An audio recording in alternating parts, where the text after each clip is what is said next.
दशकों पुराना अनुभव यही है कि जहां इंफ्रास्ट्रक्चर कमजोर रहा, वहां विकास भी उतनी ही देरी से पहुंचा। इसलिए आज भारत उन क्षेत्रों में अधिक इंफ्रास्ट्रक्चर विकसित कर रहा है जो विकास की दौड़ में पीछे रह गए। इंफ्रास्ट्रक्चर यानी लोगों के जीवन में आसानी, इंफ्रास्ट्रक्चर यानी व्यापार कारोबार में आसानी, इंफ्रास्ट्रक्चर यानी रोजगार के लाखों नए अवसरों का निर्माण और इंफ्रास्ट्रक्चर यानी तेज विकास। आज भारत में किस तरह आधुनिक इंफ्रास्ट्रक्चर विकसित हो रहा है, यहां छत्तीसगढ़ में भी नजर आता है। पिछले 9 वर्षों में छत्तीसगढ़ के हजारों आदिवासी गांवों में प्रधानमंत्री ग्रामीण सड़क योजना के तहत सड़कें पहुंची हैं। भारत सरकार ने यहां करीब 3,500 किलोमीटर लंबी नेशनल हाईवे की परियोजनाएं स्वीकृत की है। इसमें से लगभग 3,000 किलोमीटर की परियोजनाएं पूरी भी हो चुकी हैं। इसी कड़ी में आज रायपुर कोड़ेबोड़ और बिलासपुर पथरापाली हाईवे का लोकार्पण हुआ है। रेल हो, रोड हो, टेलीकॉम हो, हर तरह की कनेक्टिविटी के लिए पिछले 9 साल में भारत सरकार ने छत्तीसगढ़ में अभूतपूर्व काम किया है।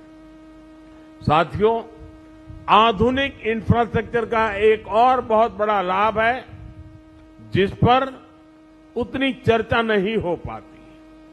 आधुनिक इंफ्रास्ट्रक्चर का संबंध सामाजिक न्याय से भी है।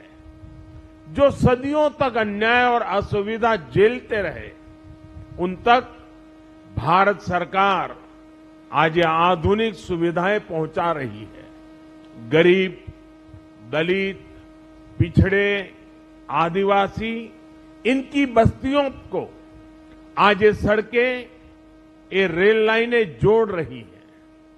इन दुर्गम क्षेत्रों में रहने वाले मरीजों को, माताओं बहनों को आज अस्पताल पहुंचने में सुविधा हो रही है। यहां के किसानों, यहां के मजदूरों को इससे सीधा लाभ हो रहा है। इसका एक और उदाहरण मोबाइल कनेक्टिविटी भी है। 9 साल पहले छत्तीसगढ़ के 20% से ज्यादा गांवों में किसी तरह की मोबाइल कनेक्टिविटी नहीं थी। आज ये घटकर लगभग 6% रह गई है। इनमें से अधिकतर जनजातीय गांव है, नक्सल हिंसा से प्रभावित गांव है।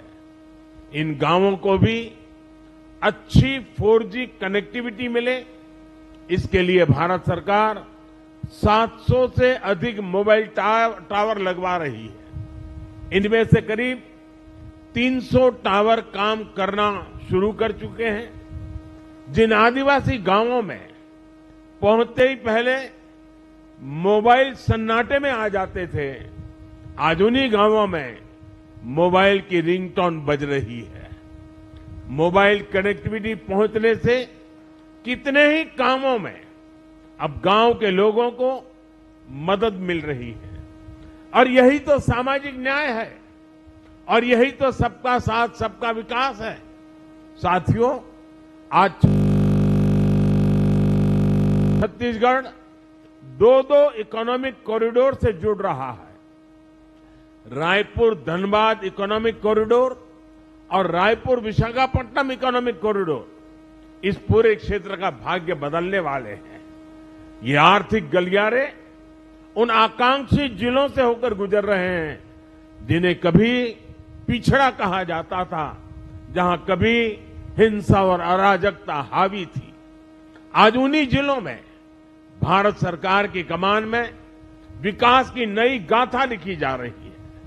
आज जिस रायपुर विशाखापट्टनम इकोनॉमिक कॉरिडोर पर काम शुरू हुआ है, वो इस क्षेत्र की एक नई लाइफलाइन बनने वाली है।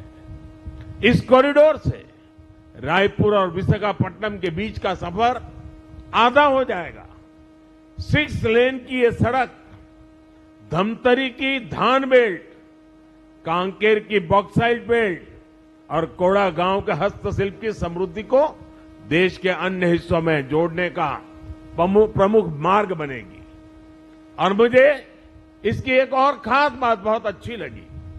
ये सड़क वन्य जीव क्षेत्र से गुजरेगी, इसलिए इसमें वन्य जीवों की सहूलियत के लिए टनल और एनिमल पासेस भी बनाए जाएंगे। दिल्ली राजहरा से जगदलपुर रेल लाइन हो, अंतागढ़ से रायपुर के लिए सीधी ट्रेन सेवा हो, इससे भी यहां के दूर सुदूर के क्षेत्रों में आना जाना और आसान हो जाएगा। साथियों, भारत सरकार का कमिटमेंट है कि जहां प्राकृतिक संपदा है वहीं नए अवसर बने, वहीं ज्यादा से ज्यादा उद्योग लगे।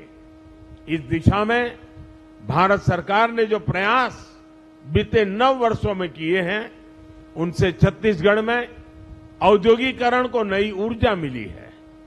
भारत सरकार की नीतियों से छत्तीसगढ़ के पास राजस्व के रूप में अधिक पैसा भी पहुंचा है।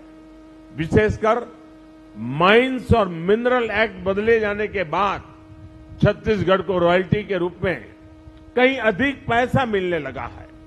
2014 से पहले के 4 वर्षों में छत्तीसगढ़ को 1300 करोड़ रुपए रॉयल्टी के तौर पर मिले थे, जबकि 2015-16 से 2020-21 के बीच छत्तीसगढ़ को लगभग 2800 करोड़ 2800 करोड़ रुपए रॉयल्टी के रूप में मिले हैं। डिस्ट्रिक्ट मिनरल फंड की राशि बढ़ने से उन जिलों में विकास का काम तेज हुआ है जहां खनिज संपदा है। बच्चों के लिए स्कूल हो, पुस्तकालय हो, सड़कें हो, पानी की व्यवस्था हो, ऐसे कितने ही कामों में अब डिस्ट्रिक्ट मिनरल फंड का पैसा खर्च हो रहा है। साथियों, केंद्र सरकार के एक और प्रयास का छत्तीसगढ़ को बहुत लाभ हुआ है। भारत सरकार के प्रयासों से छत्तीसगढ़ में 1,60,00,000 से ज्यादा जनधन बैंक खाते खोले गए हैं। आज इन बैंक खातों में 6,000 करोड़ रुपए से अधिक जमा है।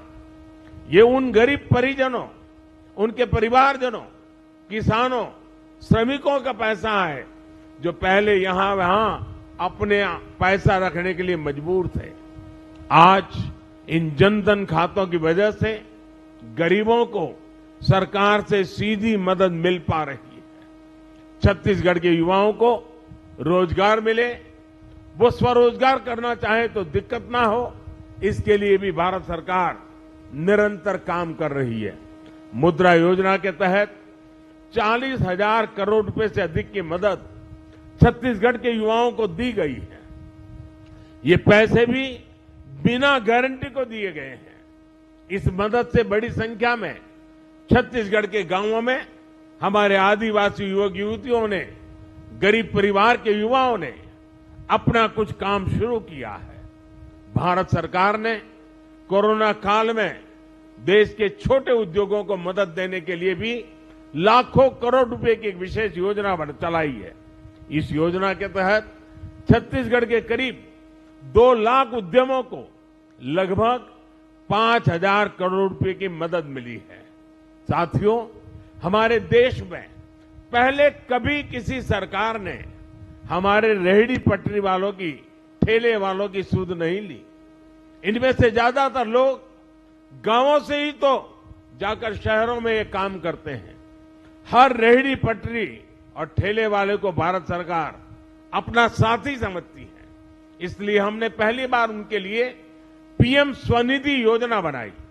बिना गारंटी के उन्हें ऋण दिया। छत्तीसगढ़ में इसके भी 60,000 से ज्यादा लाभार्थी हैं। गांवों में मनरेगा के तहत भी पर्याप्त रोजगार मिले, इसके लिए भी छत्तीसगढ़ को 25,000 करोड़ रुपए से ज्यादा भारत सरकार ने दिए हैं।